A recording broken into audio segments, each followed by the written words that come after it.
I, Enoch, saw the heavens open and the lights descend that were neither of the sun nor the moon. The children of the stars arrived when the earth still knew nothing of fear. They brought with them secrets from other worlds and stirred the ambition of humankind. From their bond with us, the giants came into being, and in my visions, I beheld the rage of the waters falling upon creation. From a world you can only dream of, I will share the extraordinary life I witnessed. Long before the Great Flood covered the earth, humans lived in peace in simple villages beneath the shade of ancient trees and endless skies. Yet it did not take long for the balance between heaven and earth to break.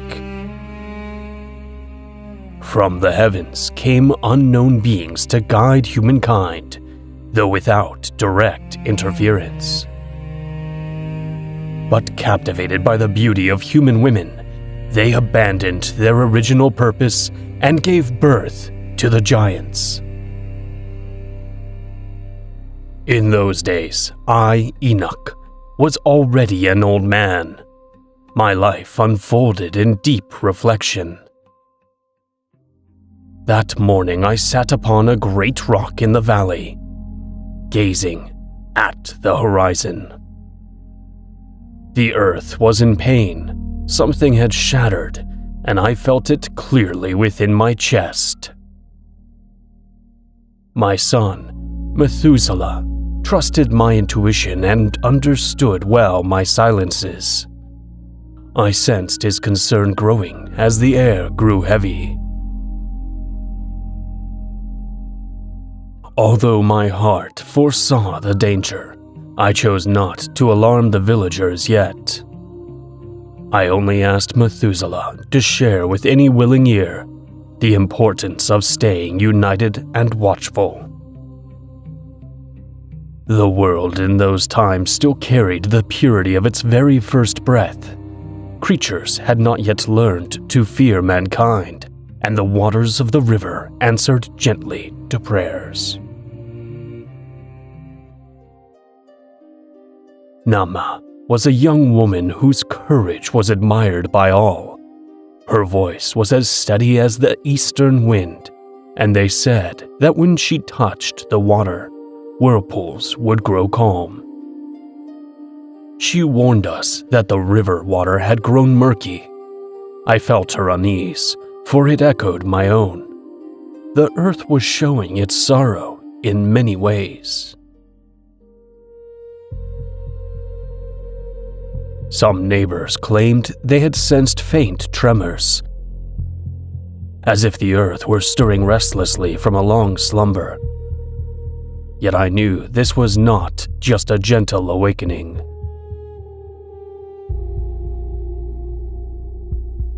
I had barely stepped into my hut when a sudden roar shook the ground. The earth quivered beneath my feet, and my heart began to race. Though it lasted only moments, it was enough to frighten the entire village. Amid the confusion appeared Noah, a child of my own blood.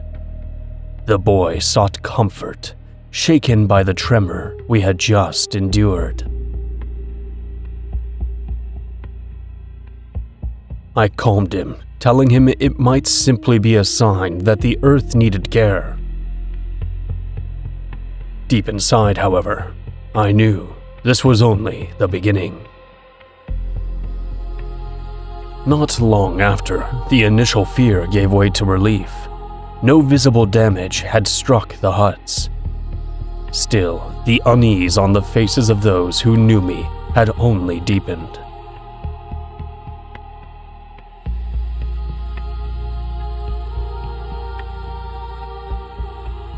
I felt with certainty that this tremor was a herald of something unsettling. Though I could not name it, something within me cried out that life would never again be the same.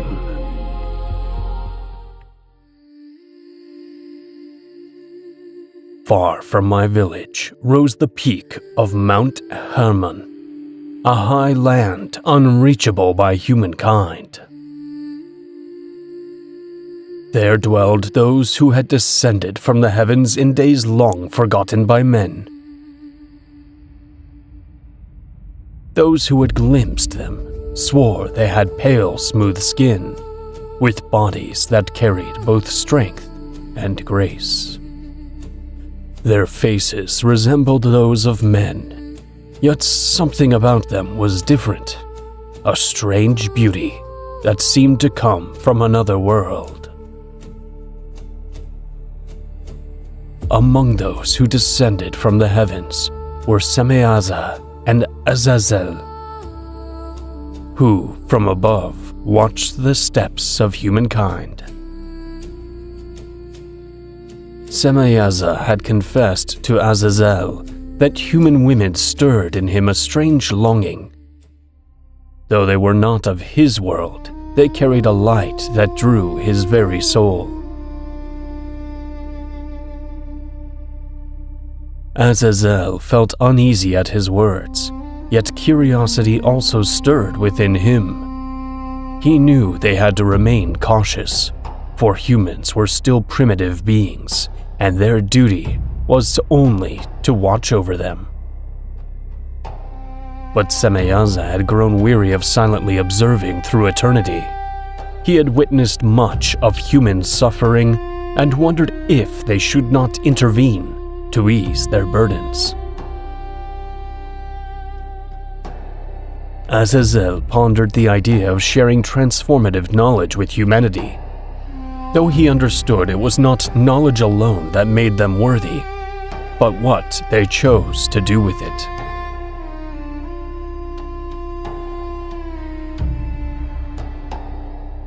Both of them knew that by taking such a step, they would cross boundaries never before touched.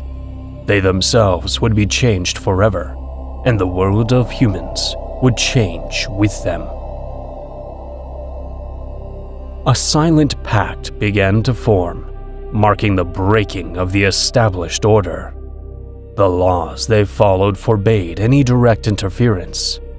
To act would mean shattering the delicate fabric of balance.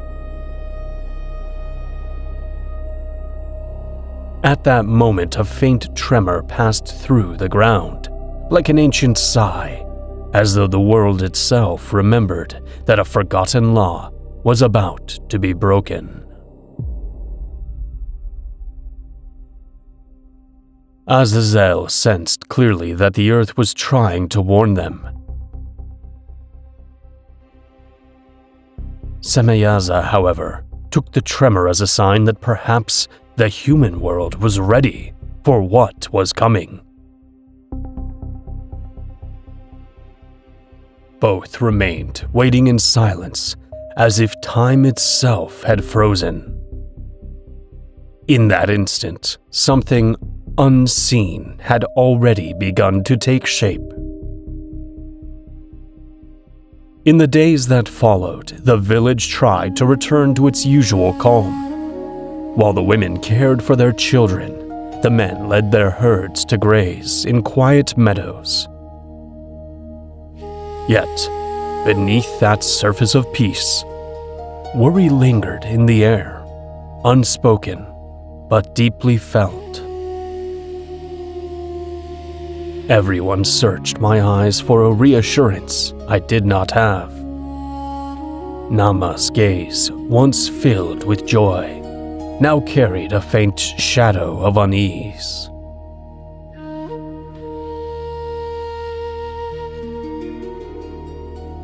She told me that several neighbors had noticed game growing scarce, and that birds seemed to avoid the river.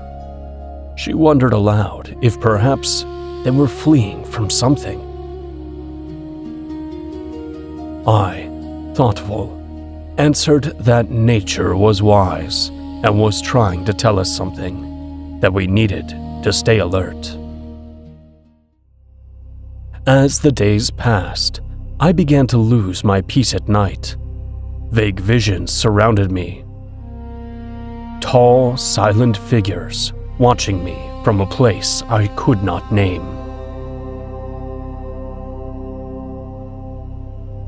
One evening, seeking clarity and solitude, I walked toward the edge of the village. Just as I set out, something stopped me.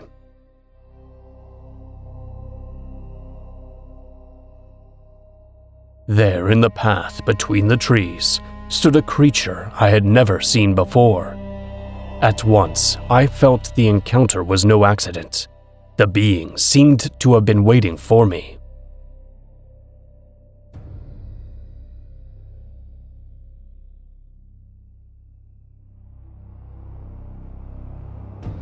I spoke to it softly, asking where it came from and why it was there.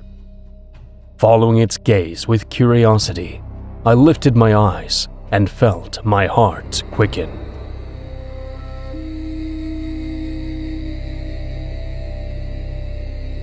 On a high rock in the distance, bathed in the last light of day, stood a tall and imposing figure.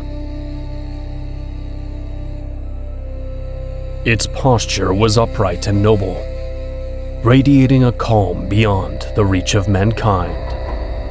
It watched me motionless as stone. Despite the distance, I could clearly perceive its strange, unearthly beauty.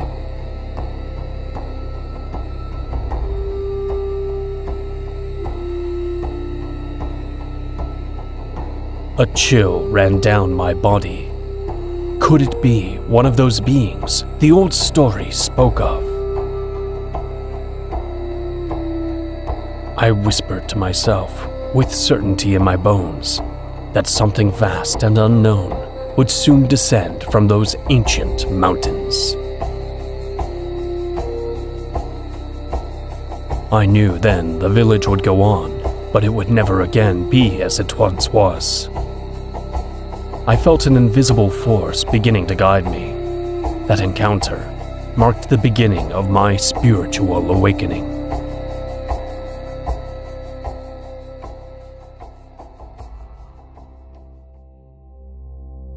Everything had been foretold. The Watchers knew well that the path they had chosen would transform our world and all who lived in it.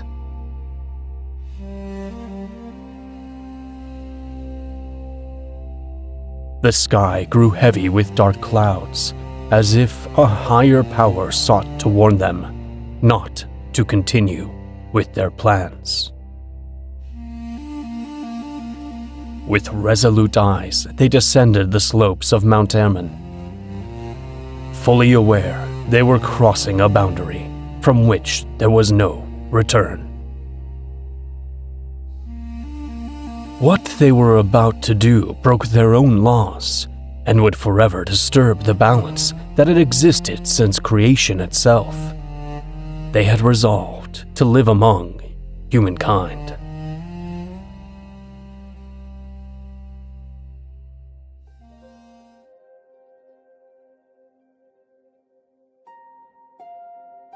Semeaza calmly regarded the luminous spheres floating silently above them. He tasked them with watching our world closely, marking safe paths, hidden shelters, and dangers yet unseen.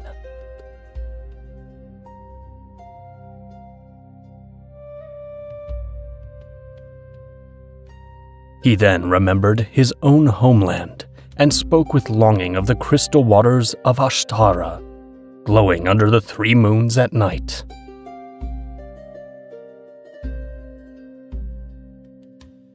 Azazel agreed, but remarked that our world was different.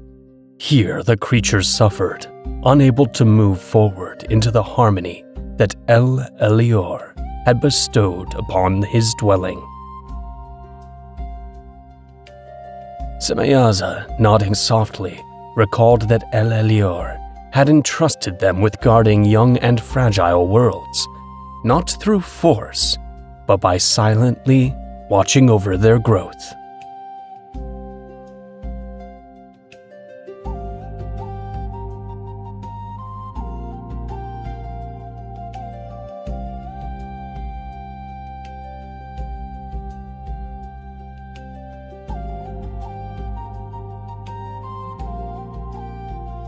It was then that one of the luminous spheres detected an anomaly. A human whose essence did not align with the rest. Something in that spirit defied the natural order of creation. Intrigued, Azazel asked what kind of human could possibly draw the attention of Oralim.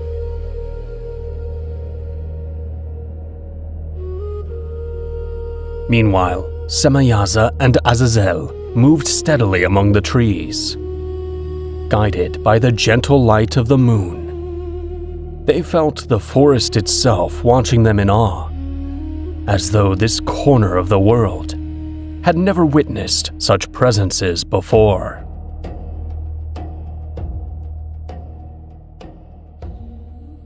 In that moment, Semayaza's gaze fixed on a human figure walking slowly toward the outskirts of the village. What struck him was the firmness of her step and the rare serenity that surrounded her. Then he understood. Within her burned the hidden flame that Elelior had placed in human essence when the earth was young and still without a name.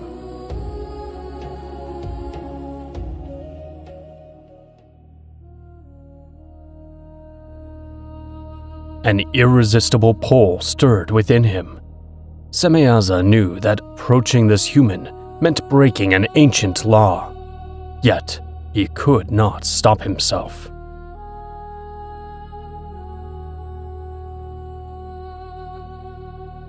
Naama felt a shiver as she glimpsed the silhouettes of the Watchers. Something inside warned her they were not of this earth.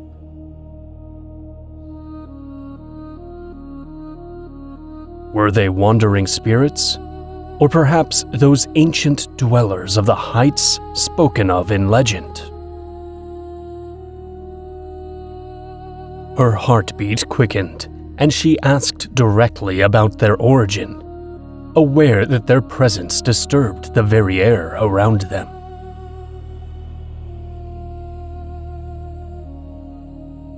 Semayaza remained silent, returning her question with an inscrutable gaze. The rupture was complete. They would no longer watch from afar, for they had descended fully to walk the paths of humankind.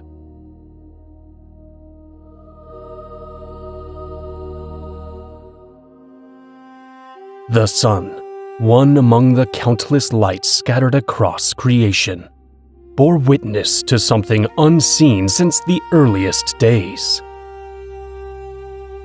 As it rose, its golden rays brushed gently against the rooftops of our village. Word spread swiftly. No one could remember ever seeing anything like it. Though those beings carried a beauty beyond human measure, they also bore a mystery that no one could name. The Watchers believed that I, an old man among them, carried a soul both awakened and rare. Perhaps, if the heavens allowed, I might open the path between the earthly and the eternal. Semayaza appeared before me with the Azazel at his side, telling me they had come from distant lands to share unknown knowledge with us. Calmly, I asked about their origin, intrigued by the kind of realm that could forge such creatures. Semayaza then spoke of his home, a kingdom called Ashtara, lying beneath endless skies and among stars kindled by Elelior. For ages, they had watched our world, keeping silent and apart.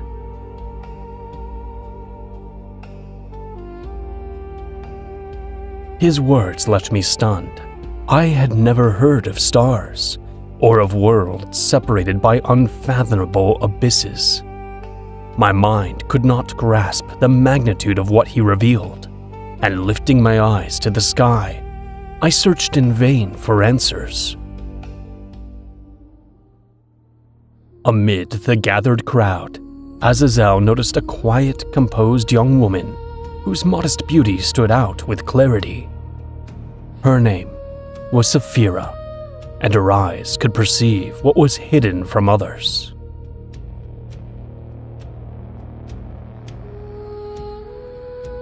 When her name was spoken in the presence of the visitors, Sapphira felt heat rush to her face. Yet she held Azazel's gaze firmly, drawn by the commanding presence of the being before her.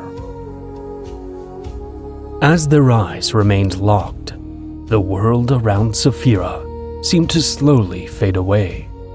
Strange visions swept through her mind, endless skies filled with lights, landscapes painted in colors she had never known, colossal structures drifting in the vastness, all wrapped in the ache of a distant memory. Methuselah watched with rising unease, feeling his heart pound with a dark, cold anxiety. Though he too was curious about Semeaza and Azazel, he sensed that the union of two such different peoples would bring far more sorrow than blessing. I, Enoch, had left behind my first warnings, now convinced that these beings would bring my people bright and plentiful days. Yet the union between those who descended from the heavens and the children of men had broken the ancient laws of El Elior. From the act sprang a seed whose fruit remained unknown.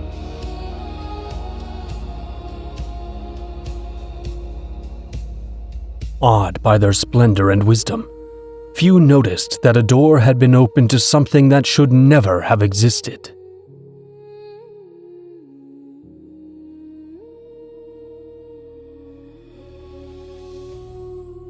Time kept moving among the children of the earth.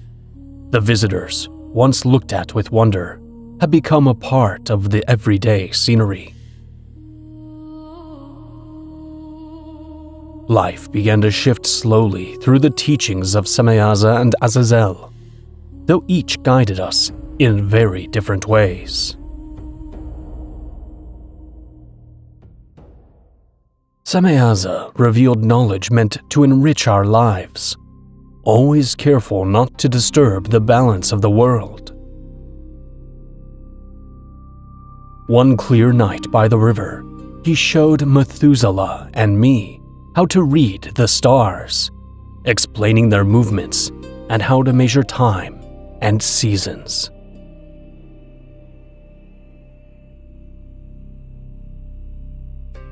He taught us that every light in the sky followed a path drawn by El Elior, and by understanding those paths, our people would sow better, eat better, and live better. Methuselah, amazed by these lessons, voiced his concern that in gaining such wisdom, we might lose the humility that kept us grounded on earth. But Semeaza, calm and steady, promised that his intent was to bring us balance and prosperity, never to change our nature or to bring any suffering.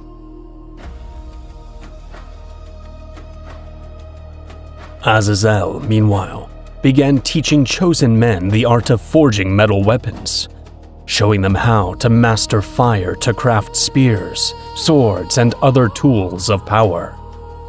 He claimed these weapons would secure our strength and dominion, ensuring that other tribes respected and feared us.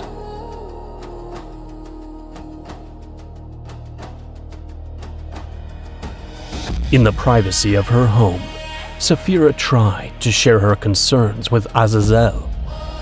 She could see clearly what others could not.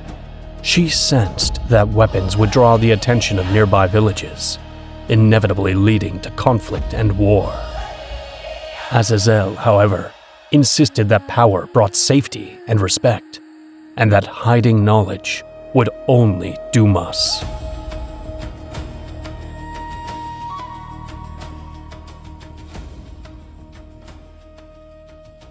Saphira then asked if it was truly possible for a higher being to descend among men without upsetting the balance of their world. That question stirred a shadow of doubt in Azazel. There was deep judgment in her words, revealing an intuition he had not expected from humans.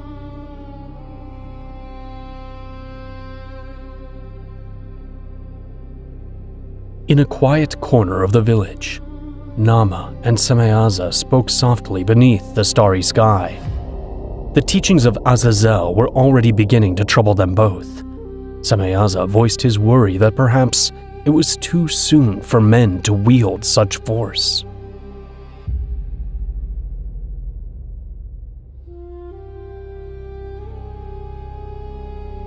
That very night, a light began to descend. It meant the Creator had turned his gaze upon us.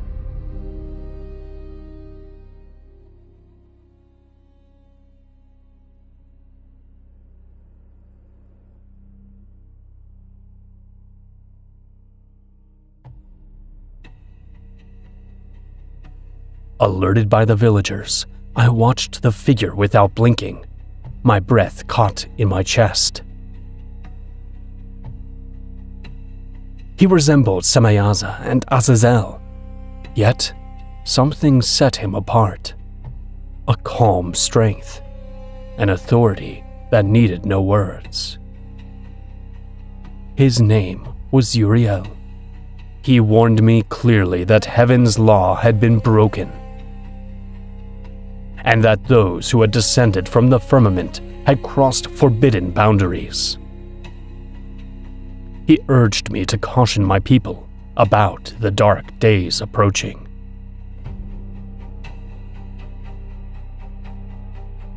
Amazed, I asked how he knew my name and from where he had come. Confusion weighed on my heart, for I had sincerely believed that the arrival of these heavenly visitors was a blessing for us.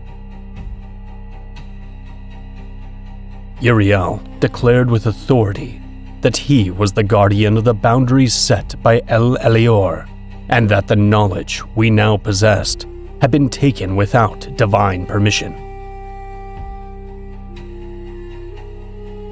These new lives were growing in the wombs of our women, lives not entirely human, whose arrival would bring difficult days of trial.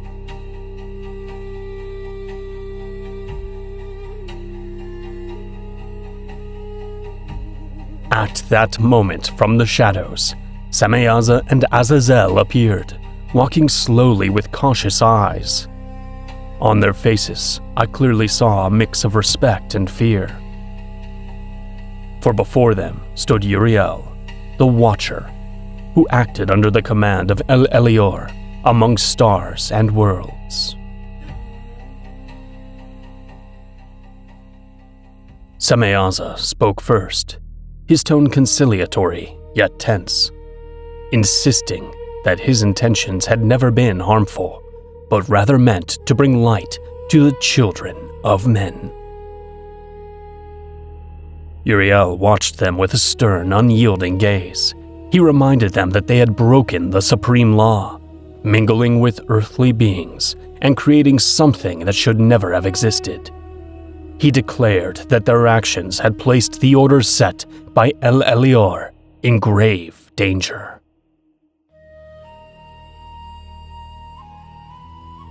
Azazel answered with conviction, claiming they had given knowledge so that humanity would no longer wander blindly, but could instead seize its own destiny.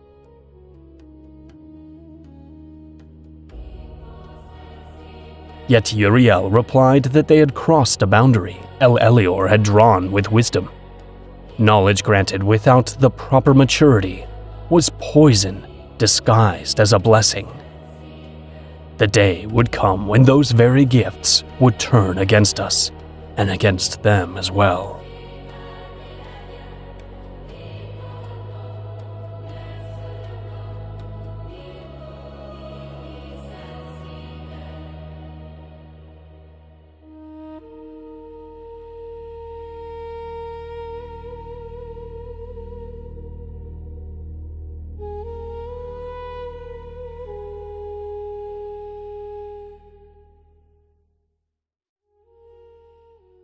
Much had changed since the Watchers descended upon Mount Hermon. Our village had grown accustomed to the presence of those children of the stars, seeing them as teachers and protectors. Still, no one had imagined the true scope of the union between both worlds.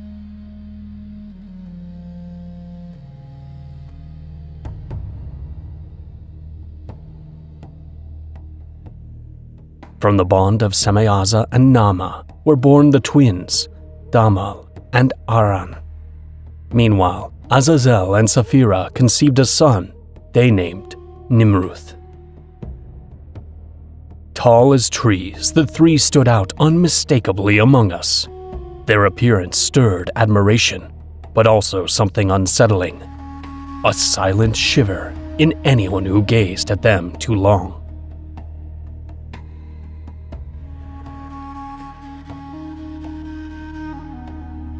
Their height defied the laws of the world, and their arms held the strength to rip stones from the earth. Yet wisdom did not dwell within them. They only sensed dimly that their power was extraordinary, never realizing it would make them more feared than loved.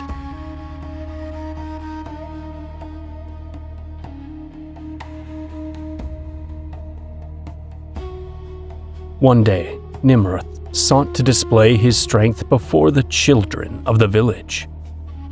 It was not just a house that fell in that display. It was also the illusion of control. In that instant, every eye opened wide and fear struck deep, as all understood that we lived beside beings who could destroy us.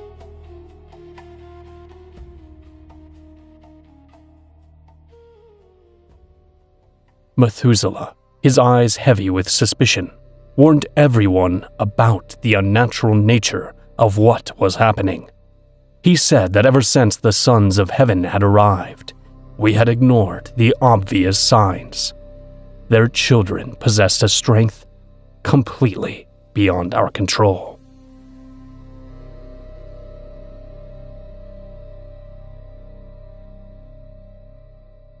I tried to reassure my neighbors, explaining that there was no evil in the hearts of these giants, only a power they did not yet understand.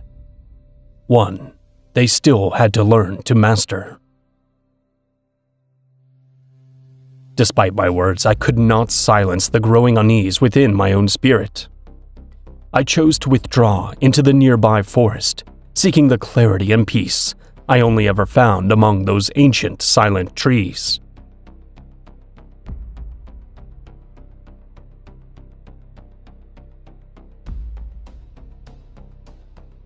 In that secluded corner of the woods, surrounded by tall and steadfast trunks, I closed my eyes and let the whispers of nature wash over me, as though the earth itself were trying to soothe my restless soul. With every breath, I felt the physical world fade away around me. Something inside me crossed the boundaries of time, touching a reality that no words could fully describe.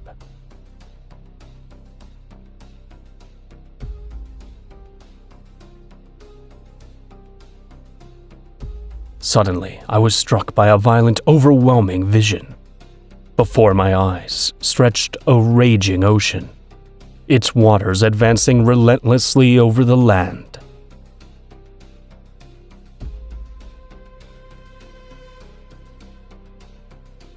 My heart pounded with anguish as I watched a colossal wave rise on the horizon, driving straight toward our village.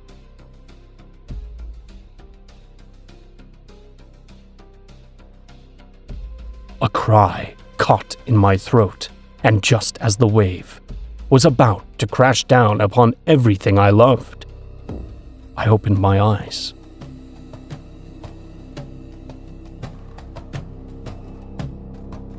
The forest's calm stood in stark contrast to that vision. I sensed it had not been a simple dream, but a clear warning. I quickly began the journey back to the village, knowing I had to warn my people and face the truth revealed to me. An unimaginable storm was drawing near.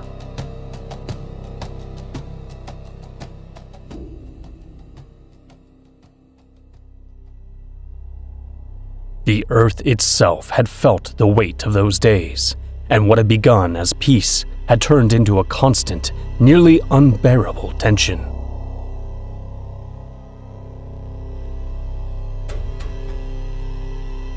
I had believed our village would flourish with the knowledge given by Sameaza and Azazel, but instead of abundance, scarcity arrived.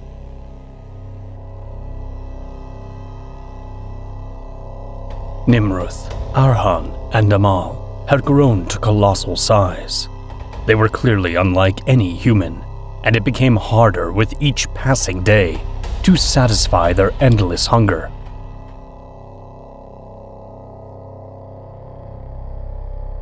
They devoured the fruits of our harvest without pause, draining in a single day the work of many weeks. Our stores dwindled quickly, and soon there was not enough food, even for the children.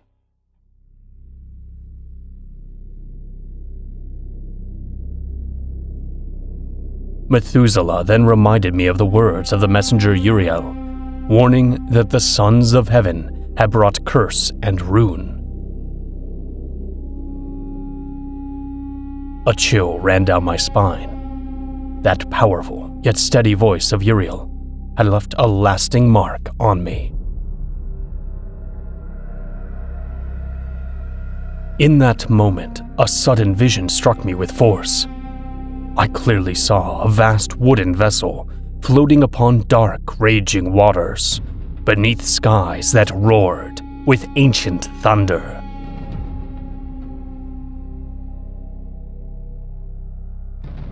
Mountains and cities were swallowed by the abyss, and I understood that more than a ship, it was the final echo of a dying world.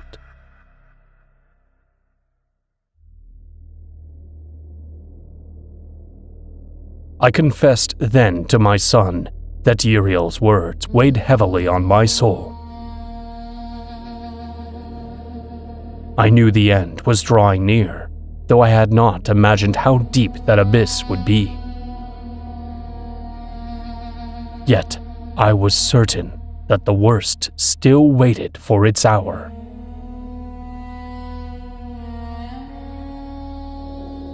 The situation grew even worse when the giants, no longer satisfied with destroying our fields, began to venture into neighboring lands. The people of those villages started blaming us for having brought such monsters.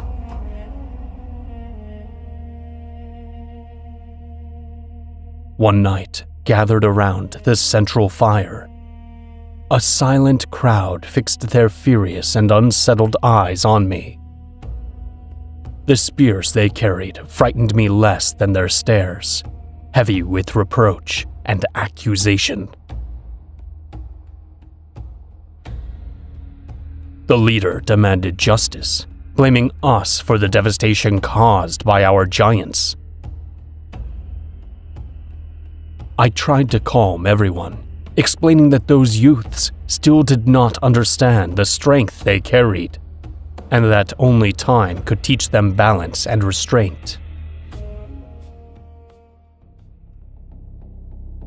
But the crowd erupted in fury and marched toward Azazel's dwelling. where they found him calm beneath the faint glow of the moon, indifferent to the chaos he had unleashed. Sameaza, desperate, pleaded for patience and understanding, begging them not to lose control. Azazel, however, answered with pride and defiance, reminding them of who they truly were, beings who had watched our world long before it first drew breath.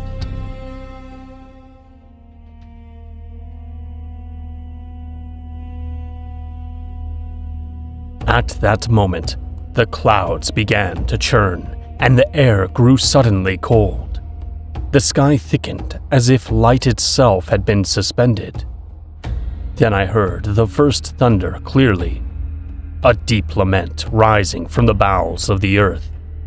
The storm arrived not like a wave, but like a crushing blow.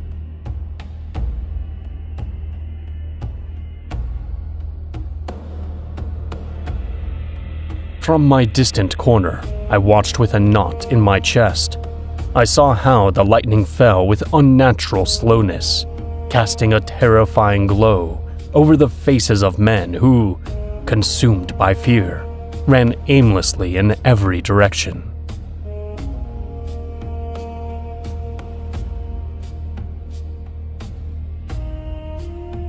What I witnessed that night filled me with both wonder and dread. I knew then that the bond between humans and the children of the stars had begun to break for good.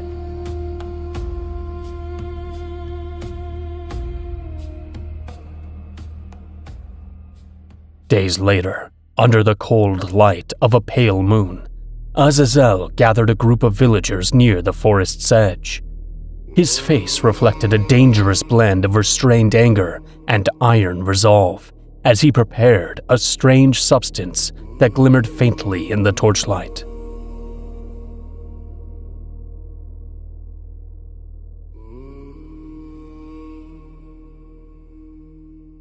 Azazel told the villagers he had seen their suffering and offered them a gift to protect them forever.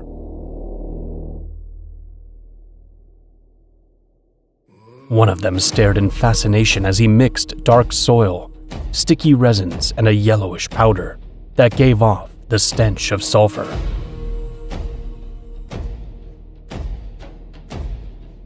He explained that this gift came from the very bowels of the earth, warning that no human force would ever be able to extinguish that fire once it was unleashed upon their enemies. Soon, the formula was used in lamps to light paths and homes. It burned longer than the fire they had known before,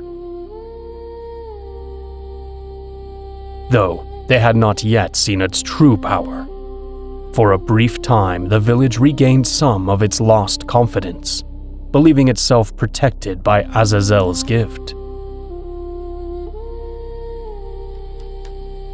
Peace proved short-lived. Weeks later, the giants Nimruth, Arhan, and Damal returned to the neighboring village, ravaging it brutally. This time the villagers were prepared and met them in battle.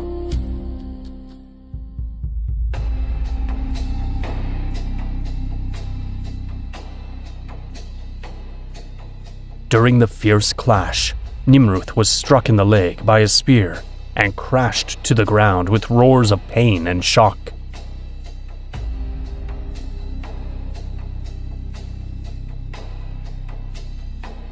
Though the giants survived, they came back wounded and humiliated. Nimruth, blinded by rage and wounded pride, demanded vengeance from Azazel, who once again gathered the villagers in the forest clearing, promising to reveal unimaginable wonders if they defended his honor.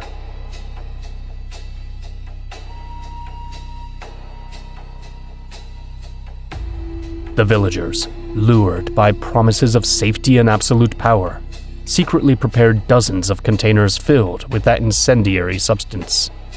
Without warning, a rain of fiery projectiles fell upon the neighboring village, transforming the place into an uncontrollable storm of fire.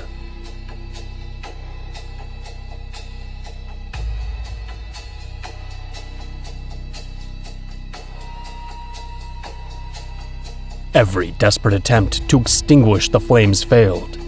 These fires did not obey natural laws, and human suffering itself seemed to feed the blaze.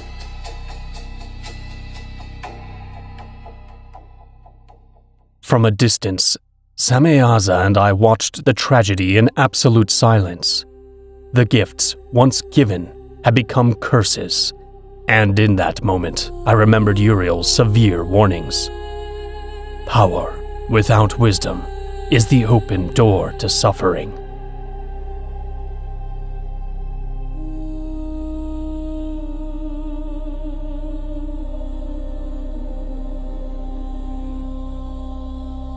Azazel, proud and unrepentant, accused humans of having acted according to their own violent and destructive nature.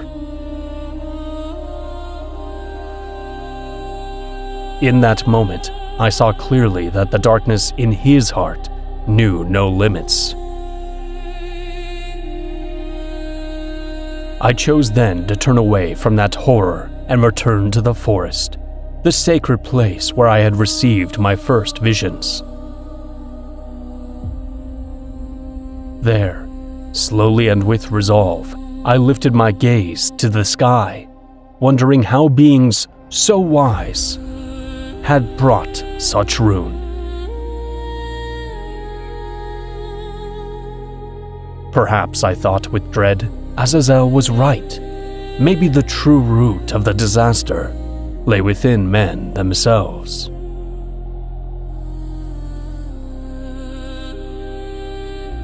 With a trembling voice, I pleaded to El-Elior for an answer, desperate to know if this was the inevitable fate of my people. At that instant, the world seemed to pause. I recalled vividly the voice of Uriel, assuring me that El-Elior never ignored what had come to pass.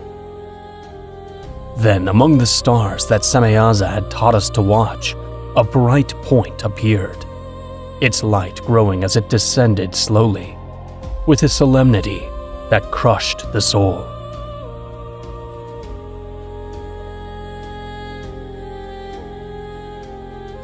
And Uriel came. His steps were luminous shadows across the earth. His deep eyes seemed to have witnessed the first spark of creation and the last darkness of fallen worlds.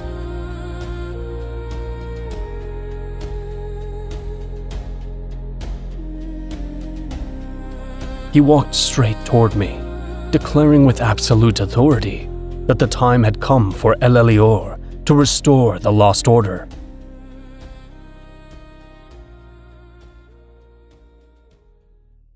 Uriel's words were like cool water on burning ground. I believed that if El-Elior had turned his gaze upon us, there might still be hope for our children. But what followed shattered my spirit completely.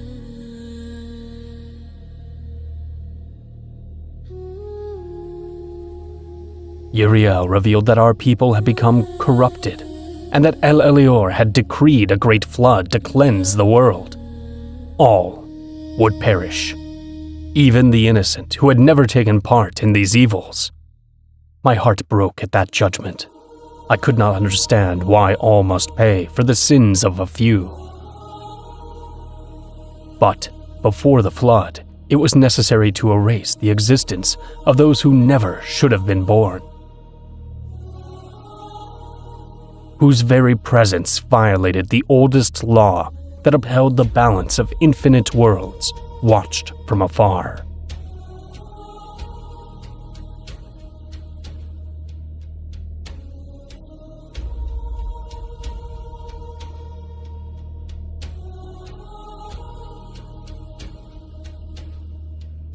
I did not answer. I felt that Uriel was unlike the other visitors from heaven. His presence radiated a sacred purity, as if his words sprang from the primordial light that had given birth to all things.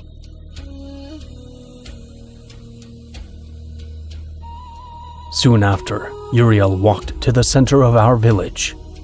Around him, the villagers stood in reverent silence, gazing at the celestial being who advanced with authority.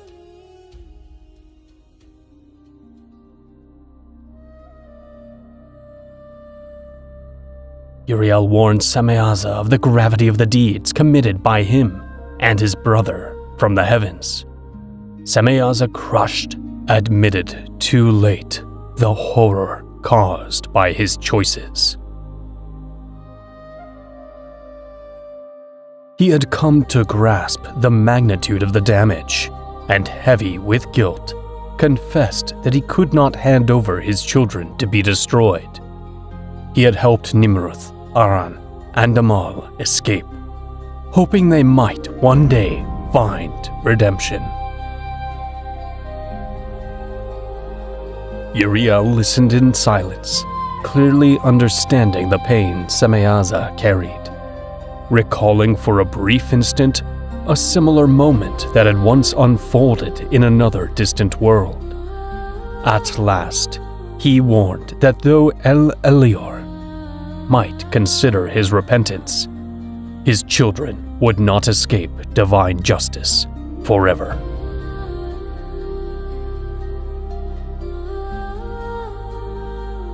Azazel, on the other hand, spoke with arrogance and defiance, rejecting all authority and accusing humans of being unworthy, destructive creatures.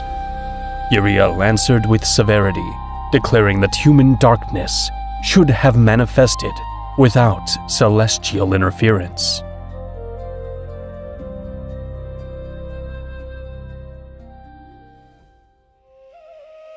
From the heights, gentle flashes of light descended, taking form before our eyes and revealing themselves as the Oralim, celestial guardians tasked with tracking and watching over all life across the worlds.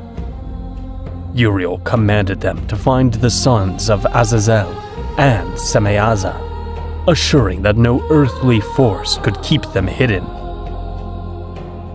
At last, Uriel proclaimed with unyielding authority that Azazel too would not escape divine judgment. His hour was already written, and his punishment would not delay. From my distant place, I felt the weight and gravity of those words. Our world was about to face a judgment that no one could stop.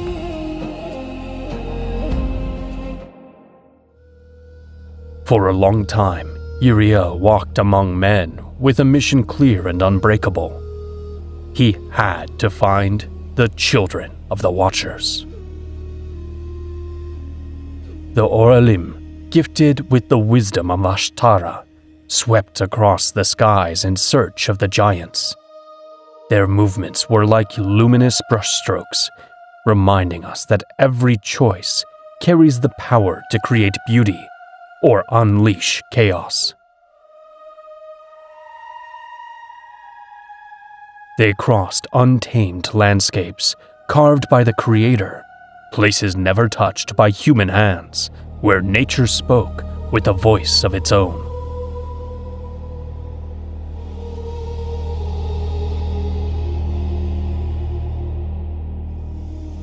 Amid those endless lands, Damal and Aran wandered aimlessly, consumed by the exhaustion of a long flight. Semeaza had warned them before they had departed that Uriel would never rest until he found them.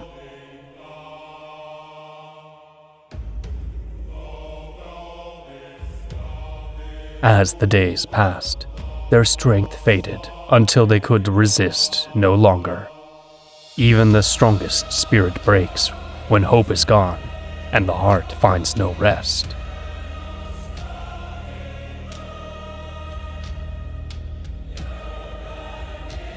Uriel sensed the signal of an Oralim and rose gently into the heights, moving in silence until he reached the giant's location at dawn.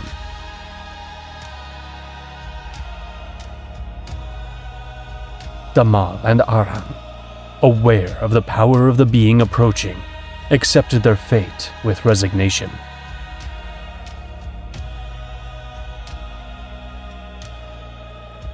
From the thickness of the forest, Nimrod watched them with cold resolve.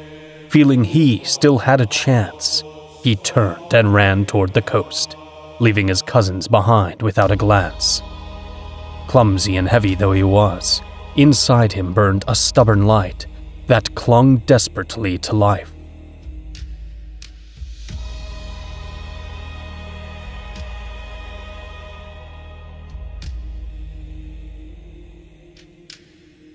With a voice like thunder, Uriel declared to Damel and Arhan that their very existence defied the eternal law and would not be tolerated under the Creator's gaze. Without further warning, he lifted his eyes to the firmament. A supernatural storm began to form over the giants, darkening the sky and filling the air with raw energy.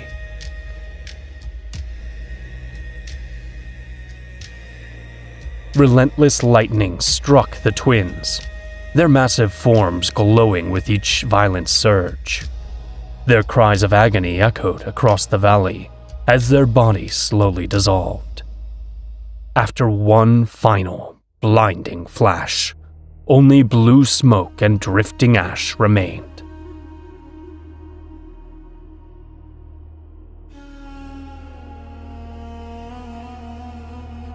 Far away, Nimrod had reached the coast and shoved desperately at a wooden boat.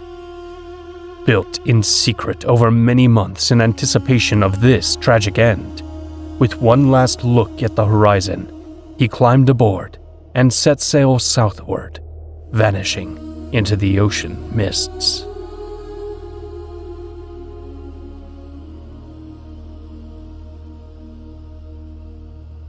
In our village, I sat by the river in meditation. My aging body bore the weight of my worries, and my spirit was weary from all the strife and loss I had witnessed.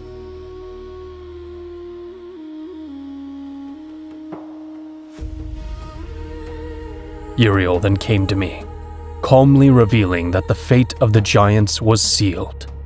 Damel and Arhan would never again sow ruin or pain upon the earth, and Nimrod had departed toward barren lands where no strength could endure. I also learned that Semyaza would return with him to Ashtara, while Azazel would face the harvest of all he had sown.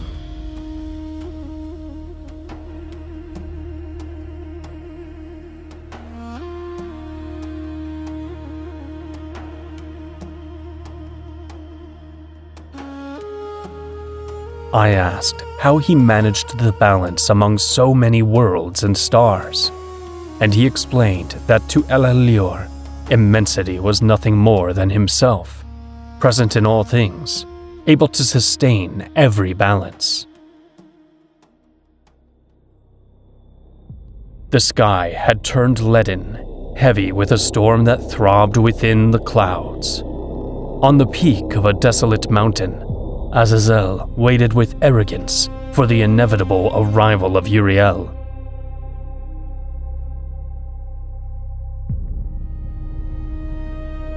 Soon, amid lightning tearing the heavens with fury, the sphere descended from above. Uriel had enforced order among the Watchers in many worlds, yet never had he faced such a great heresy, giving carnal form to forbidden beings, half star, half clay.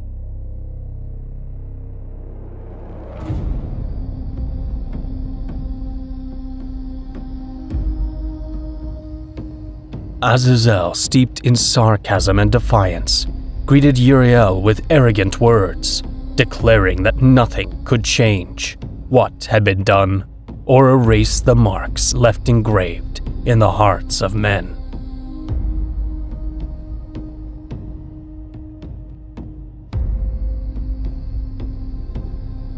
The eyes of Uriel reflected both disappointment and resolve, shaped by his training in the temples of Ashtara, where the natural balance of the worlds was held in reverence.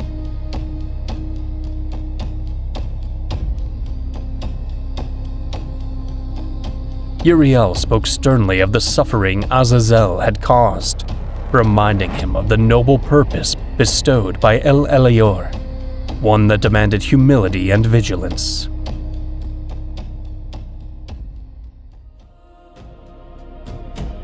Azazel tried to justify himself, claiming that humans needed his guidance, insisting he had only revealed their true malicious spirit.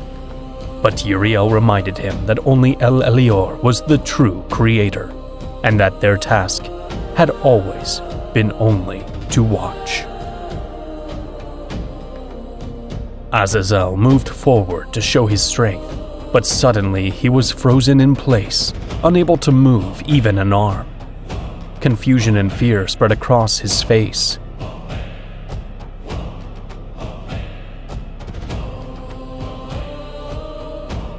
Uriel, steady and solemn, declared that his mission was to restore the broken balance, and that Azazel had become a danger to everything born under the Creator's gaze.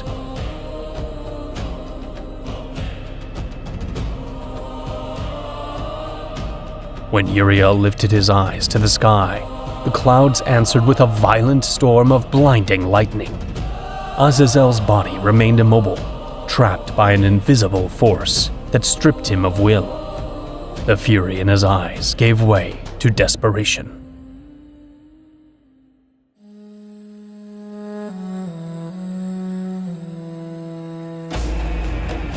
From the clouds descended radiant beams of pure energy, wrapping Azazel in chains of solid light. Each one was an unbreakable bond, tied to divine judgment.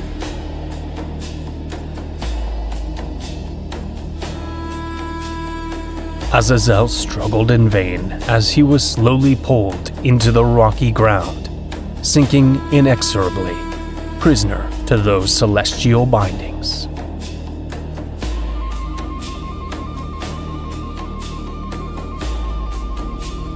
And silence reigned. The wind eased. Little by little, the clouds began to scatter, and the faint light of the sun filtered once more across the mountain's peak, now transformed into an eternal prison.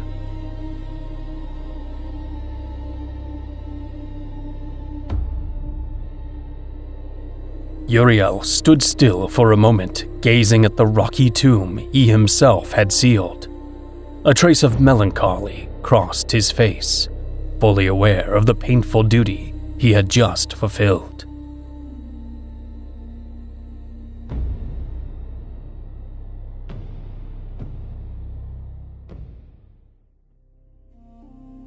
Since Azazel's entombment beneath the mountains, it seemed even nature held its breath, waiting for what was to come.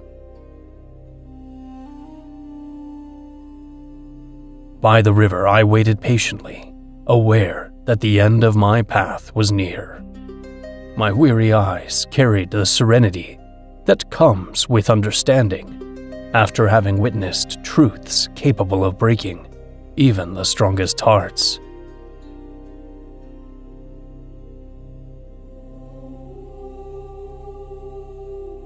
Uriel then appeared with his usual solemnity and calm, telling me that El Elyor had watched every step I had taken, and that the time had come for me to leave this world.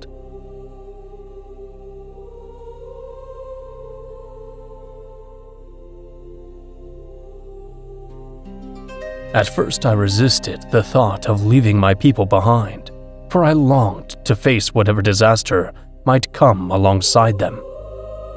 I could not understand why humans were not granted the chance to mend their mistakes.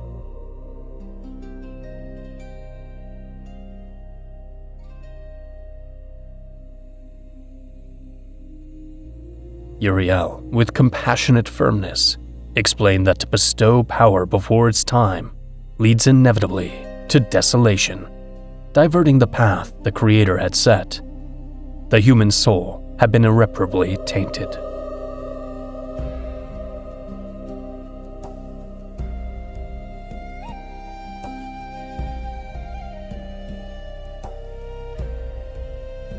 When I asked what fate awaited me among the celestial beings, Uriel assured me I would see things no human eye had ever beheld, reaching truths touched only by them.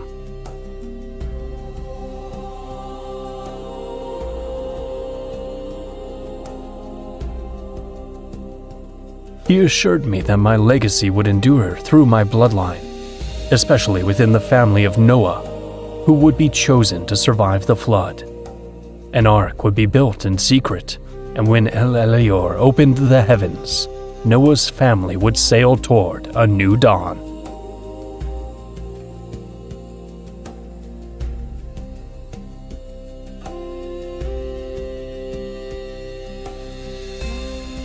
His words pierced my spirit, stirring silent tears of sorrow for what I was leaving behind, and hope for what was yet to come. I accepted my fate with humility, ready to discover the wonders the heavens would reveal to me.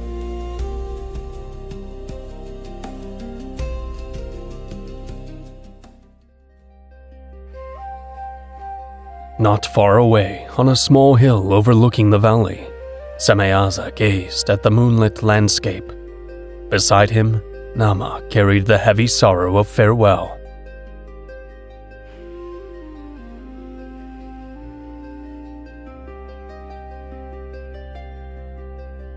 Semyaza acknowledged the damage caused by his presence, and aware that he must face the consequences, said goodbye with gentleness and melancholy. He promised to carry forever in his dreams the memory of those moments shared beneath the stars.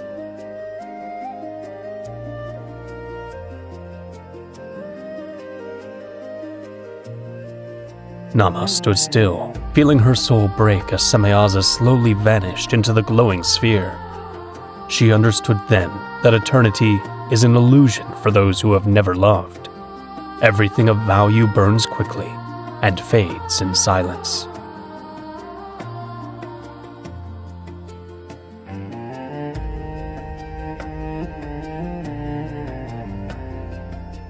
Meanwhile, Uriel's sphere awaited near the forest. I walked slowly toward it, ascending a ramp that seemed forged of solid light.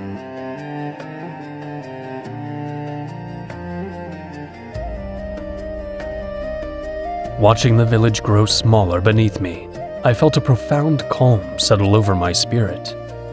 I embraced my fate without fear, wondering quietly what new wonders and truths would be unveiled.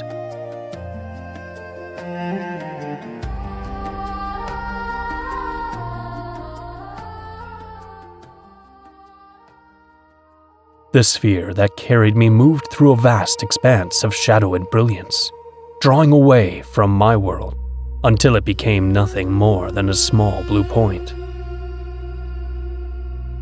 With my eyes wide in absolute awe, I beheld a panorama no human had ever seen before.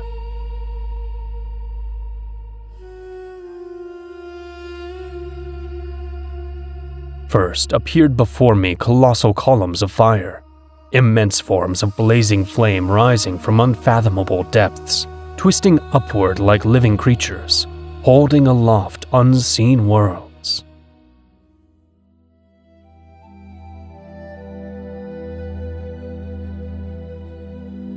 Far ahead, I beheld stars that seemed to sing, their voices resonating in perfect harmony. Each star pulsed with its own light, coloring the darkness with silver, gold, and deep blue tones.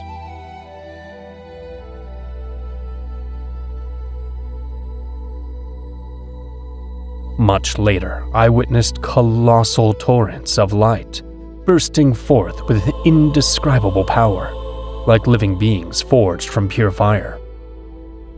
These streams stretched between the luminaries of the heavens. In that moment, I understood that all I had known was nothing more than a spark within an infinite firmament, filled with presences, power, and wonders still unseen.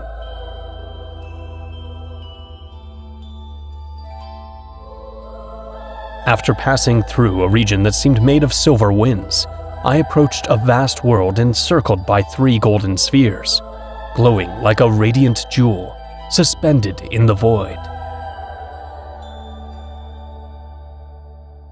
As I advanced toward that new destiny, I realized I was witnessing the absolute greatness of El Elior's design, and I knew with certainty that my soul would never be the same.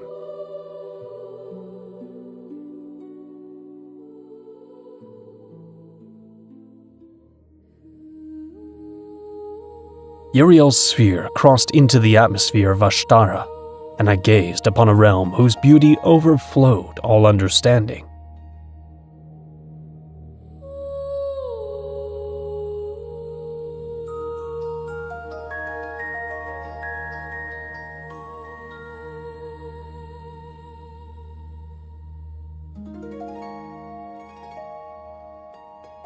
We descended toward a colossal structure, raised atop a shining mountain, where the very stone itself poured forth light.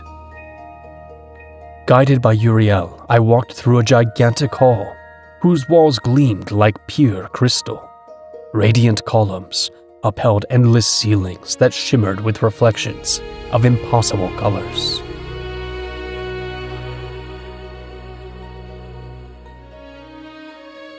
At the center, upon a pedestal, carved from unknown gems, stood El Elior. His appearance escaped all human language, a being of radiant crystal essence, wrapped in a fire that never faded.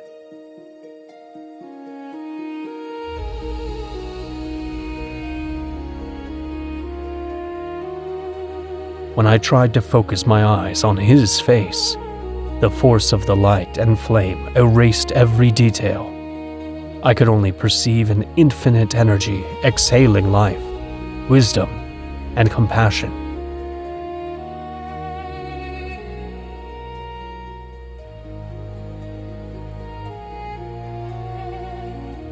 I understood that this vision was only a form El Elior allowed to our limited eyes. He was formless and without end, beyond even the reach of the Watchers.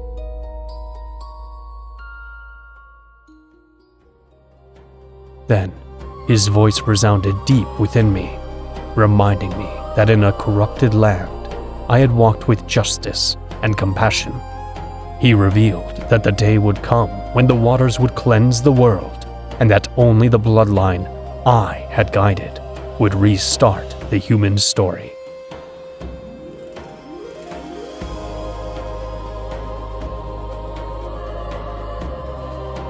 Until that time, I would remain there, learning hidden truths so that my testimony might bring light to the survivors when the appointed hour arrived. Let these words be kept by those who walk after us. Do not give life to what you cannot understand, for it will not know how to love you, but it will surely know how to judge you.